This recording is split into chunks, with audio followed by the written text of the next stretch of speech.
நம்ம ரொம்ப ஸ்லீப்பியான கண்டிஷன்ல ரொம்ப தூங்கி வழியிற கண்டிஷன்ல ஒரே ஒரு ஸ்ட்ராங்கான காஃபி குடிச்ச உடனே நமக்கு வந்து எனர்ஜி பூஸ்ட் ஆன மாதிரி இருக்கும். ரொம்ப வந்து ரெஃப்ரெஷிங்கா இருக்கும். இது வந்து ஏதோ மேஜிக் எல்லாம் கிடையாது.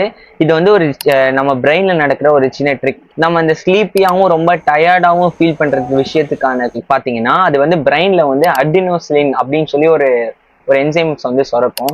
ரொம்ப ஸ்லீப்பியா ஃபீல் ஆகும். கெஃபைன் வந்து அந்த அடினலின் மாதிரியே தான் வந்து அதே மாதிரி மாலிகுலர் பாண்ட் தான் இருக்கும். கெஃபைனோட மாலிகுலர்ஸ் எல்லாம் என்ன பண்ணும்னா அந்த அடினோசின் அப்படின்ற சைனை வந்து ஸ்டாப் பண்ணிடும். ஸ்டாப் பண்ணதுனால வந்து நம்ம பிரெயின் வந்து என்ன நினைச்சுக்கோம்னா நம்ம வந்து டயர்டா இல்லை, ஸ்லீப்பியா இல்லை அப்படின்னு சொல்லி அட்ரினலினும் டோபமைனும் வந்து அதிகமா செக்ரீட் ஆகும். அதனால தான் வந்து நம்ம காஃபி குடிச்சு கொஞ்ச நேரத்துல வந்து நமக்கு ஒரு மாதிரி நம்ம பிரிஸ்காவும் ரொம்ப ஹாப்பியாவும் ஃபீல் பண்றோம். கெஃபைன் வந்து இன்னும் ஒரு சில விஷயம்லாம் பண்ணும். கெஃபைன் வந்து உடம்புல இருக்க ஆக்சிஜன் லெவலை வந்து இன்க்ரீஸ் பண்ணும், மசிலை வந்து ஃப்ரீ பண்ணும். உங்களை எத்தனை பேருக்கு வந்து காலையில எந்திரிச்சோடனே ஃபர்ஸ்ட் காஃபி குடிக்கிற பழக்கம் இருக்கு அப்படின்னு சொல்லி கீழே கமெண்ட்ல சொல்லுங்க.